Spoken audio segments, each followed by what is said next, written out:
Puji Tuhan, selamat pagi sidang jemaat yang terkasih dalam Tuhan yang sekarang ini berada di rumah. Tetap semangat dan tetap bersyukur karena itulah yang dikehendaki oleh Allah di dalam Kristus Yesus bagi kita semua. Mari kita membuka Alkitab kita dalam Ibrani 11 ayat 24 dan 20 sampai 29.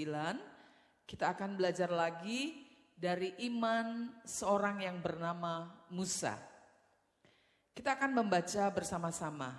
Semua jemaat Tuhan yang berada di rumah akan ikut membaca bersama-sama. 2, 3. Karena iman, maka Musa setelah dewasa menolak disebut anak putri Firaun. Karena ia lebih suka menderita sengsara dengan umat Allah daripada untuk sementara menikmati kesenangan dari dosa. Ia menganggap penghinaan karena Kristus sebagai kekayaan yang lebih besar daripada semua harta Mesir, sebab pandangannya ia arahkan kepada upah. Karena iman, maka ia telah meninggalkan Mesir dengan tidak takut akan murka raja.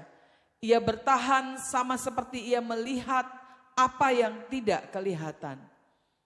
Karena iman, maka ia mengadakan Paskah dan pemercikan darah, supaya pembinasa anak-anak sulung jangan menyentuh mereka.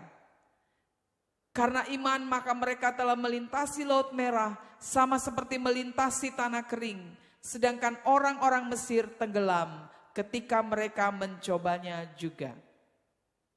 Puji Tuhan. Saudaraku, kita akan melihat tentang iman Musa ini. Pertama kita akan melihat dari mana iman Musa ini.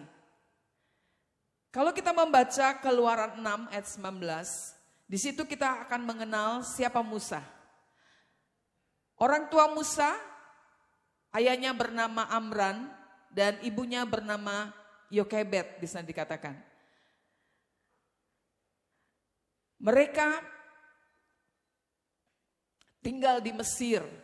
Kalau kita belajar dari sejarah bangsa Israel, kita tahu bangsa Israel bisa tinggal di Mesir karena pada waktu Yusuf menjadi Perdana Menteri di Mesir, waktu itu terjadi kelaparan sehingga Yusuf menolong saudara-saudaranya, orang tuanya dan meminta kepada Raja Firaun, Raja Mesir untuk membawa saudara orang tuanya ke satu tempat di Mesir di mana di situ Yusuf memelihara seluruh keluarganya. Setelah itu dikatakan orang Israel bertambah banyak. Mereka bertambah banyak dan inilah yang akhirnya menyebabkan Raja Firaun pada saat itu menjadi sangat takut. Sehingga dia akhirnya mengeluarkan satu perintah untuk membunuh anak laki-laki yang lahir dari wanita Ibrani. Melalui bidan yang menolong melahirkan, Firaun menyuruh untuk membunuh anak laki-laki yang lahir dari wanita Ibrani. Nah, kita tahu cerita Musa, ini cerita yang sangat menarik sekali ya. Bagaimana karena iman daripada orang tuanya. Musa beruntung sekali karena Musa memiliki orang tua yang beriman. Sehingga mereka melakukan satu tindakan iman, satu langkah iman yang sangat berani, di mana mereka menyembunyikan bayi mereka dari pemerintahan Mesir. Ibu Musa menghanyutkan Musa di Sungai Nil. Dan kita melihat bahwa pertolongan Tuhan itu dinyatakan. Bayi Musa ini ditemukan oleh putri Firaun. Dan kemudian putri Firaun mengangkat Musa menjadi anaknya. Keluaran 2 ayat 7 sampai 10 mencatat putri Firaun ini akhirnya menyuruh kakaknya Maria, kakaknya Musa yang bernama Maryam, yang waktu itu mengikuti kemana adiknya terhanyut dan bertemu dengan putri Firaun. Sehingga Maryam kemudian memberikan usul kepada putri Firaun untuk mencari seorang ibu yang dapat menyusui dari bayi ini. Putri Firaun menyetujuinya sehingga Maryam memberikan dan membawa adiknya Musa ini kepada ibunya sendiri. Nah, dari cerita ini Bapak Ibu kita melihat bagaimana iman Musa bertumbuh justru dari orang tuanya sendiri. Dia dididik dalam usia yang masih kecil oleh orang tuanya sendiri. Kita tahu bahwa usia emas dari seorang anak itu dari 0 sampai 8 tahun kurang lebih. Di mana disitulah dasar bagi seorang di masa dewasa, anak itu belajar, anak itu akan terbentuk untuk menjadi satu pribadi seperti apa dia nanti setelah dewasa. Itu terbentuk dari usia emas 0 sampai 8 tahun ini.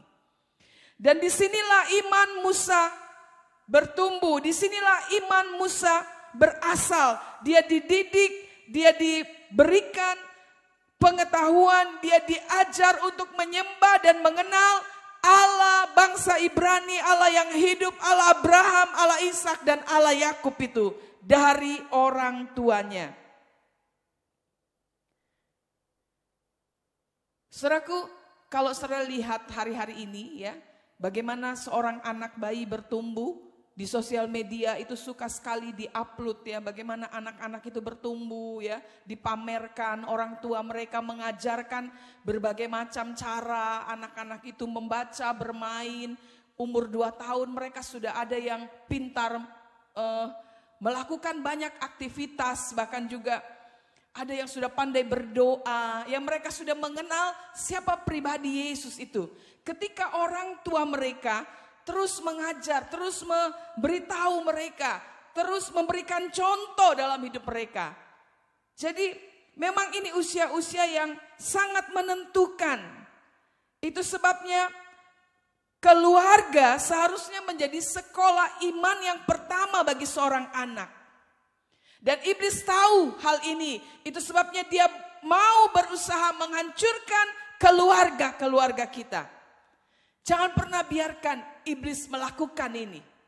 Bapak Ibu, mari kita mulai melihat keadaan ini. Karena iman seorang anak itu mulai terbentuk dari usia-usia yang masih kecil ini. Ketika orang tuanya mengajarkannya kepada dia.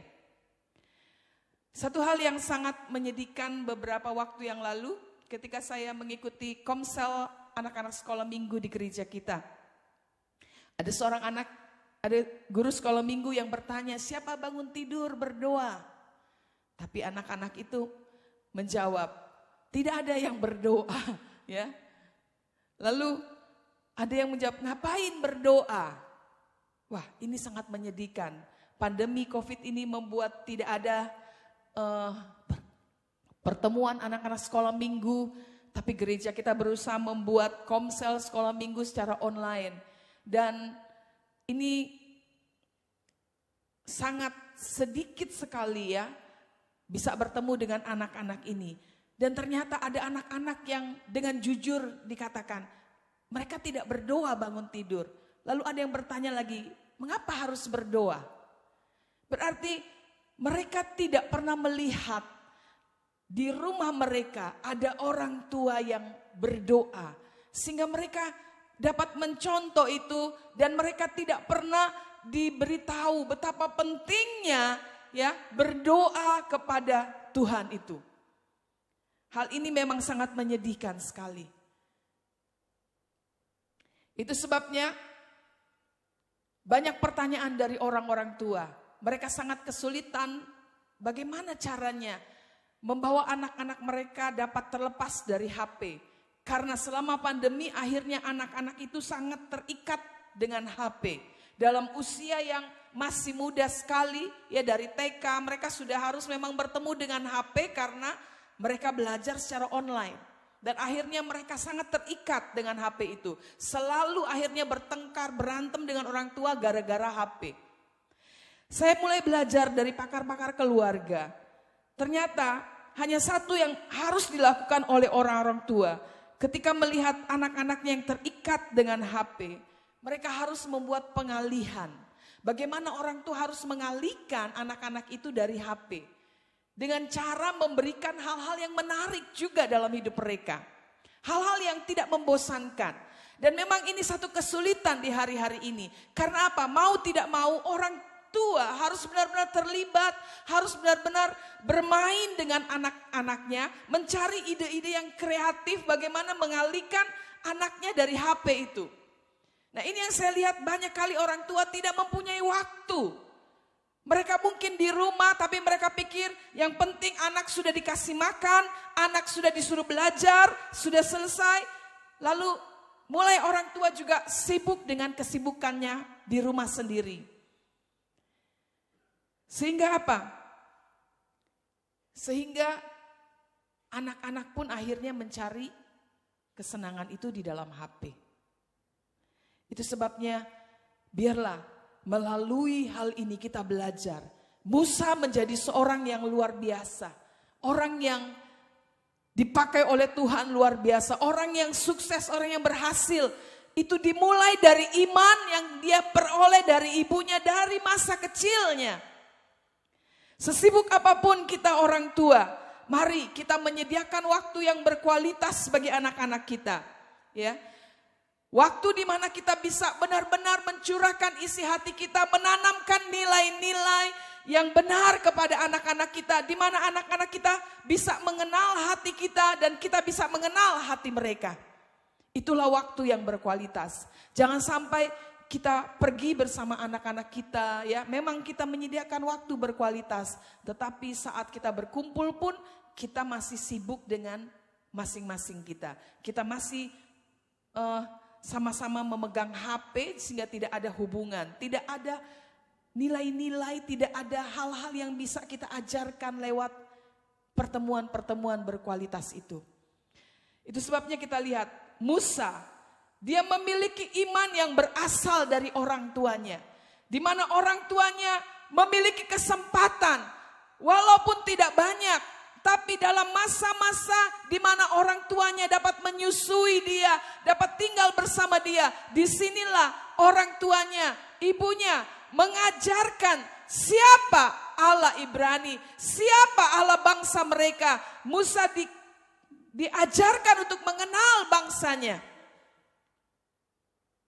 Kemudian yang kedua kita lihat, karena iman inilah Musa terus bertumbuh. Dan dia menolak kekayaan, kemasyuran, kesenangan, dosa Mesir dikatakan. Musa akhirnya dibawa oleh ibunya setelah cukup besar ke istana Firaun. Di situ dia menjadi anak angkat dari putri Firaun ini. Dia dididik dengan cara-cara orang Mesir, pengetahuan-pengetahuan Mesir, di mana Mesir pada saat itu merupakan satu kota yang sangat tinggi peradabannya. Ilmu pengetahuan sangat maju dan berkembang. Di dalam ensiklopedia Alkitab masa kini jilid 2, di situ diberikan komentar, membaca, menulis, ya tulisan-tulisan kudus, tulisan-tulisan yang bersifat menyalin naskah, bagaimana menulis surat dan tata administrasi, itu semua sudah ada di Mesir dan diajarkan kepada Musa. Itu sebabnya tidak heran Musa adalah seorang yang menulis 5 kitab di dalam Alkitab, ya. Kejadian, Keluaran, Bilangan, Ulangan, Imamat, itu semua ditulis oleh Musa. Dari mana Musa dapatkan? Musa mendapatkan itu ketika dia ada di Mesir. Semua itu sudah diajarkan kepada Musa. Dia dilatih memanah dan dengan keterampilan jasmani lainnya. Jadi Musa itu merupakan seorang yang paling berkuasa dan paling berpendidikan di Mesir. Seorang pengamat dikatakan, penulis Hal Lindsey, dia katakan seperti ini. Musa itu merupakan seorang yang paling berkuasa dan paling berpendidikan di Mesir. Dan kalau dia terus tinggal di Mesir, dia pasti akan menjadi Firaun. Jadi memang Musa dipenuhi dengan pengetahuan-pengetahuan Mesir dan dia memang menjadi seorang yang sangat pintar dan berhikmat. Bagaimana keadaan di Mesir? Penuh dengan kemewahan, ya, penuh dengan kemewahan. Bahkan ada catatan dikatakan semua mumi Firaun itu adalah mumi Firaun itu mayat-mayat Raja Firaun itu ditemukan. Mereka itu adalah orang-orang yang mengalami obesitas. Jadi ternyata mumi mereka itu gemuk-gemuk ya, masih kelihatan.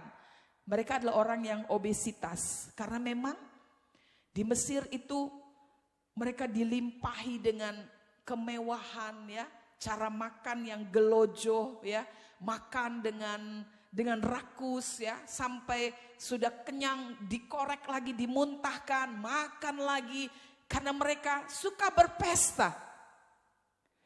Nah, Musa hidup di dalam keadaan seperti ini. Hidup dipenuhi dengan kekayaan, kemasyuran, dan kesenangan dosa yang ada di Mesir. Semua ini didapatkan oleh Musa di Mesir. Tapi Alkitab mencatat, saudaraku, Musa menolak kekayaan, kemasyuran, dan kesenangan Mesir ini. Dari mana kita dapat melihat peristiwa bagaimana Musa menolak semua ini? Saat dia melihat bangsanya. Ketika dia melihat ada seorang Mesir yang memukul bangsanya yang saat itu sedang dipekerjakan menjadi budak di Mesir. Saudaraku, Musa dia mulai membela bangsanya. Dia memukul orang Mesir ini, bahkan membunuh orang Mesir ini. Disitulah terlihat bagaimana Musa berani mengambil resiko. Dia membela bangsanya dengan resiko bahwa dikatakan kemudian Musa akhirnya melarikan diri dari Mesir. Musa melakukan dengan caranya karena dia melihat keadaan bangsanya.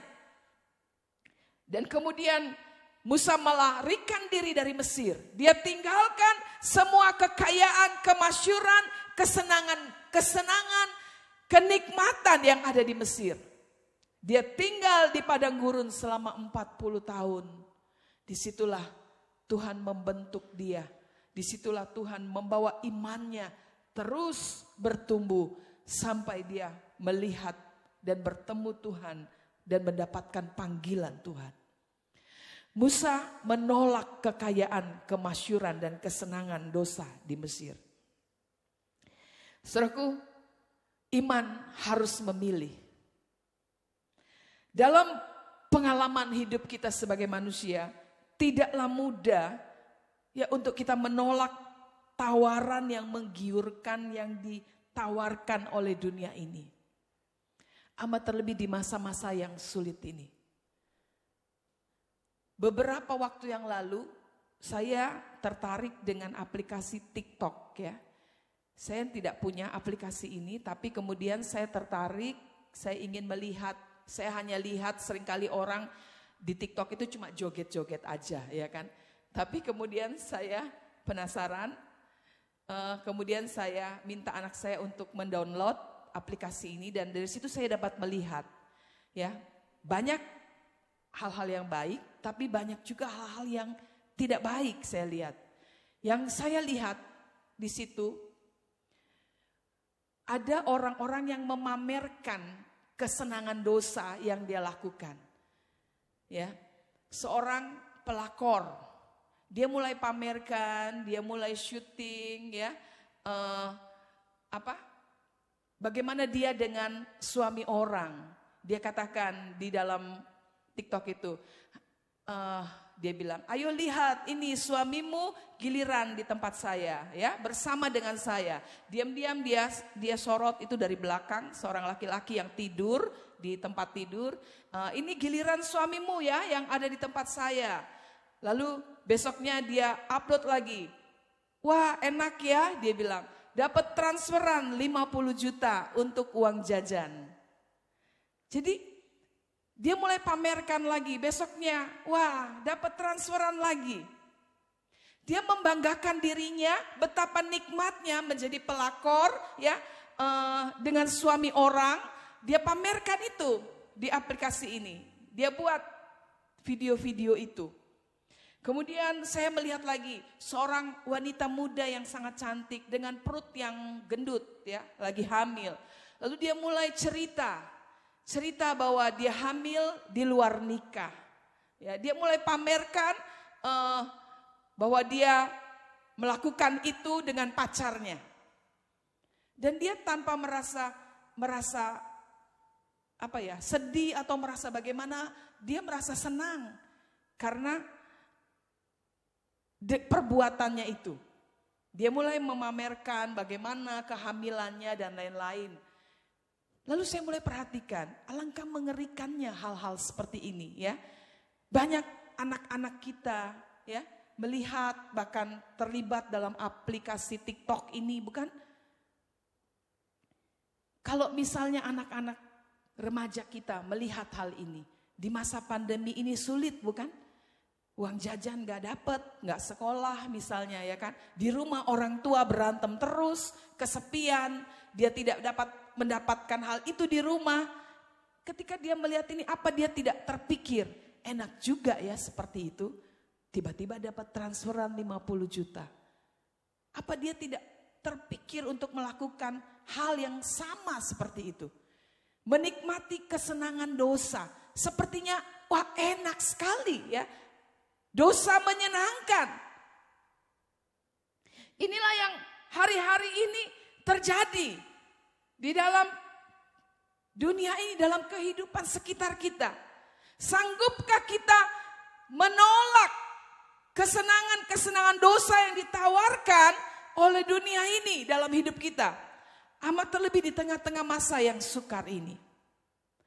Tapi kita lihat iman Musa, dia berani mengambil resiko. Dia berani akhirnya meninggalkan Mesir. Dan dia menderita sengsara. Dia hidup pas-pasan di padang gurun. Menggembalakan kambing dan domba. Hidup dengan sangat sederhana. Musa melakukan hal itu. Bapak Ibu Saudaraku, apakah kita bisa melakukan hal itu di tengah-tengah keadaan sekarang ini?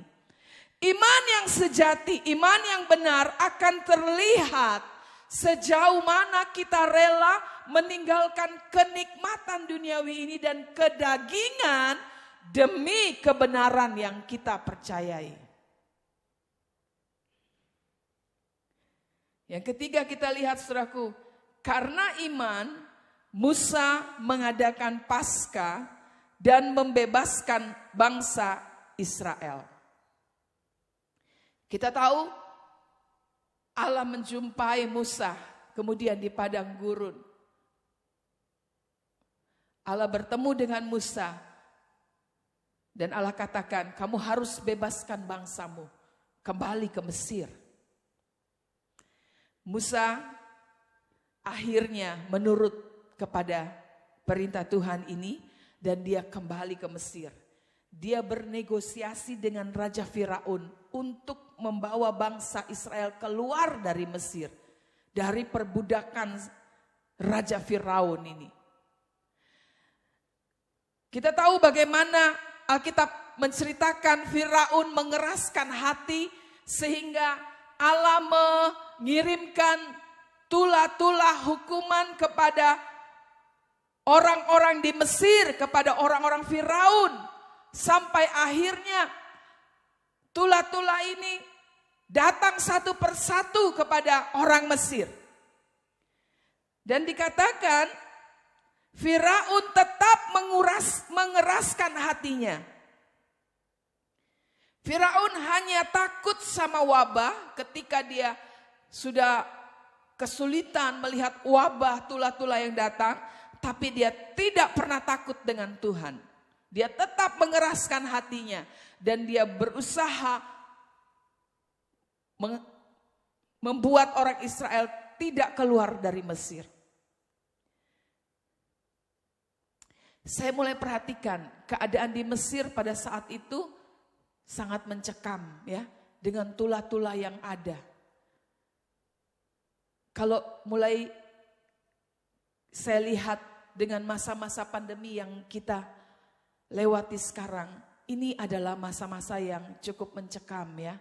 Awalnya yang pertama kita sudah lewati dan sudah mulai membaik, tapi dalam gelombang kedua keadaan yang mencekam ini kembali terjadi. Setiap hari saudaraku kita cuma lihat di sosial media orang-orang yang mati. Ya, dari anak bayi, dari ibu hamil dan bayi yang dikandung, dari usia muda, anak-anak, sekarang bahkan usia tua, semua setiap hari ya mengalami kematian. Kalau buka sosial media yang disorot orang yang lagi sesak napas ya dengan ventilator dan lain-lain. Sangat mencekam hari-hari ini. Tetapi banyak orang yang seperti Firaun. Mereka hanya takut pada COVID tapi tidak takut pada Tuhan. Berapa banyak justru di saat-saat pandemi ini orang-orang yang menggunakan kesempatan untuk mencari keuntungan bagi dirinya sendiri.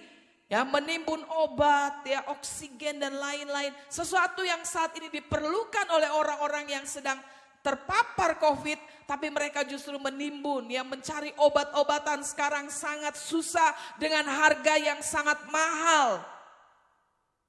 Belum lagi saudaraku kita lihat beberapa waktu yang lalu seorang yang menyuntikkan vaksin tapi tidak masuk vaksinnya, ya. Apalah tujuannya coba? Orang-orang terus melakukan kejahatan. Mereka tidak takut kepada Tuhan. Dan kita lihat keadaan mencekam ini juga terjadi pada saat itu.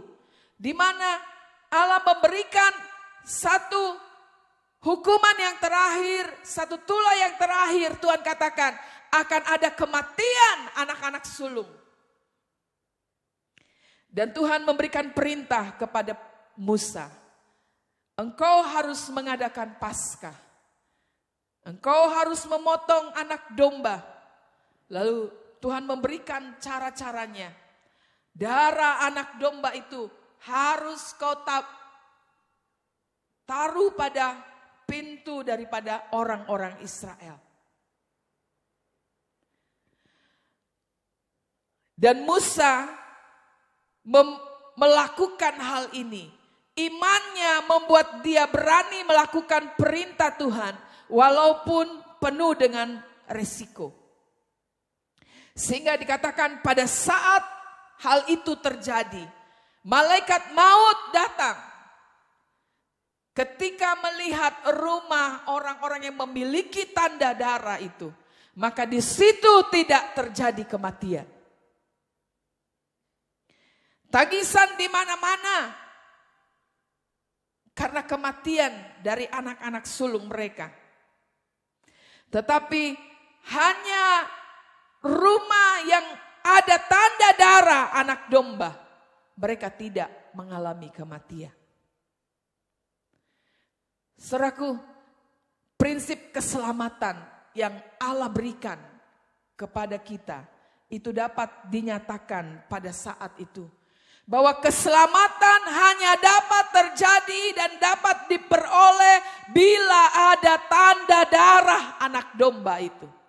Dan anak domba yang sesungguhnya sudah tersembelih 2000 tahun yang lalu, dialah Yesus Kristus Tuhan kita. Tidak ada jalan lain saudaraku untuk kita diselamatkan hanya melalui Yesus, hanya melalui darah anak domba itu.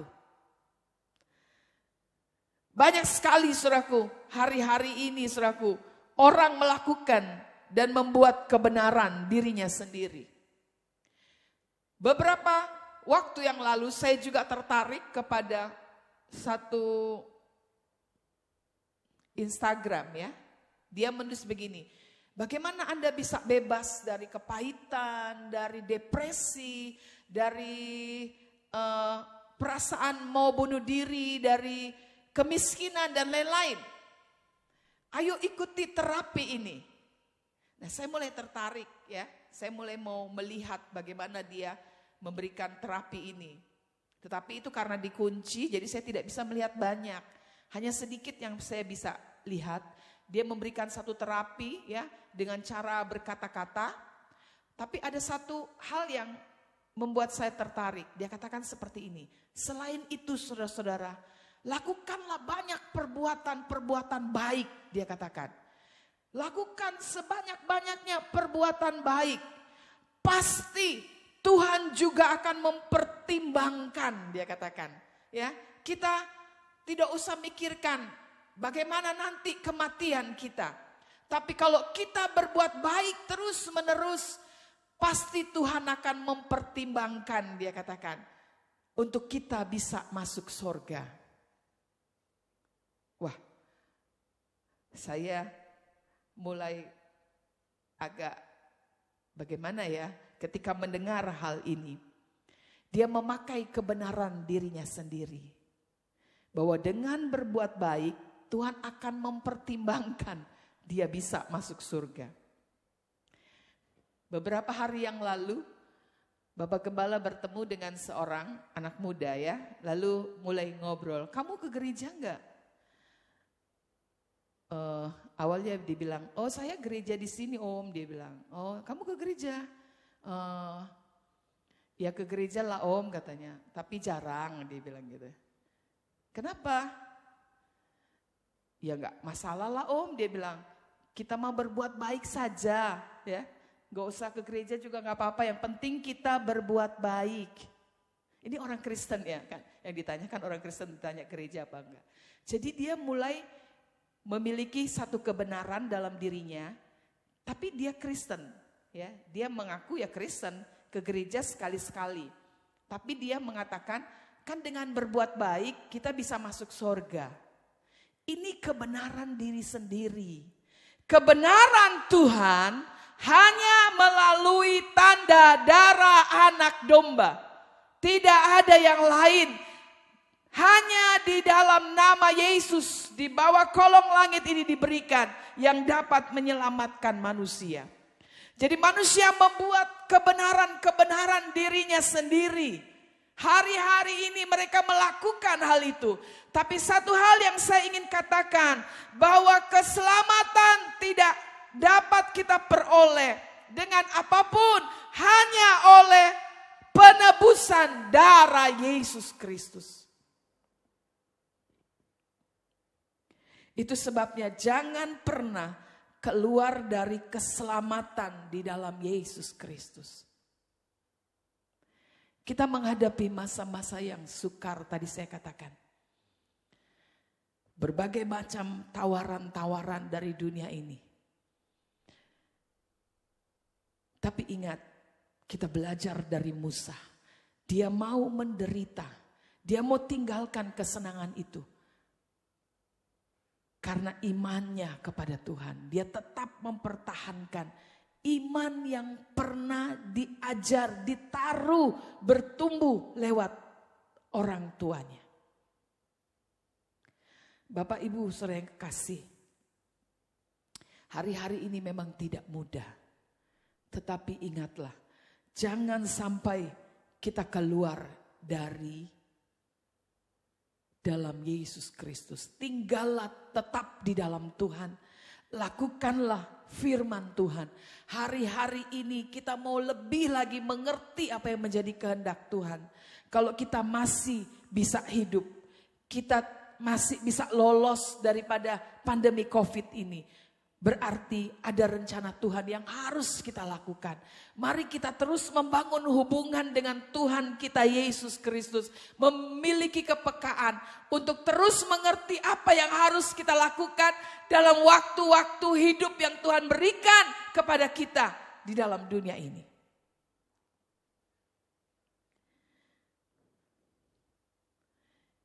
Biarlah melalui iman Musa ini kita boleh belajar banyak hal dalam hidup kita. Mari kita tundukkan kepala. Kita akan berdoa. Haleluya, haleluya. Haleluya, haleluya. Haleluya, haleluya. Haleluya, haleluya. Tuhan Yesus, kami datang kepadamu Tuhan. Kami mau tetap bersyukur dalam segala keadaan. Dalam keadaan apapun yang sedang kami alami Tuhan. Kami mau tetap mengucap syukur. Karena Engkau berjanji tidak akan meninggalkan kami Tuhan. Di dalam segala keadaan. Kami ada di dalam pemeliharaanmu Tuhan. Kami boleh belajar seperti iman Musa Tuhan. Dia boleh tetap kuat menolak segala apapun tawaran kesenangan dosa di dalam dunia ini Tuhan. Dia mau menderita Tuhan bersama dengan Engkau. Melakukan panggilan-Mu, taat kepada perintah-Mu Tuhan. Dan lakukan itu di dalam hidupnya. Kami juga mau belajar hal itu. Itu sebabnya Tuhan, bekerjalah dalam setiap kehidupan kami jemaat-Mu Tuhan. Bawalah iman kami terus bertumbuh. Iman yang berani Tuhan menolak segala tawaran-tawaran dan kesenangan dunia yang hanya bersifat sementara ini. Tapi kami mau mengarahkan kepada apa yang tidak kelihatan. Kepada upah yang kekal di dalam Engkau.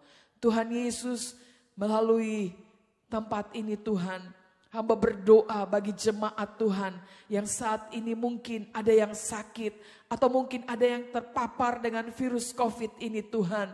Oh Tuhan Yesus, kami menyatukan hati kami Tuhan. Kami menarik kuasa-Mu bekerja, tidak pernah terbatas kuasa-Mu Tuhan.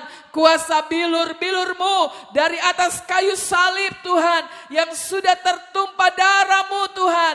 Itu mengalir, kami lepaskan, menjamah seluruh kehidupan jemaat-Mu yang sedang sakit Tuhan. Di dalam nama Yesus, di dalam nama Yesus, kesembuhan itu terjadi. Bagi jemaat Tuhan yang sedang dalam keadaan susah Tuhan. Karena usaha pekerjaan mereka yang mengalami dampak daripada PPKM darurat ini Tuhan. Mari Tuhan, nyatakanlah pertolongan-Mu, keajaiban-Mu Tuhan. Tidak pernah Kau biarkan orang-orang benar kelaparan. Engkau akan memelihara mereka di dalam nama Yesus. Engkau akan melakukan cara-cara yang tidak pernah terpikirkan bagi kami Tuhan. Engkau akan memelihara seluruh kehidupan jemaat Tuhan dimanapun mereka berada. Terima kasih banyak Bapa, terima kasih. Kami mengucap syukur, berdoa, meminta hal ini di dalam nama Tuhan Yesus Kristus.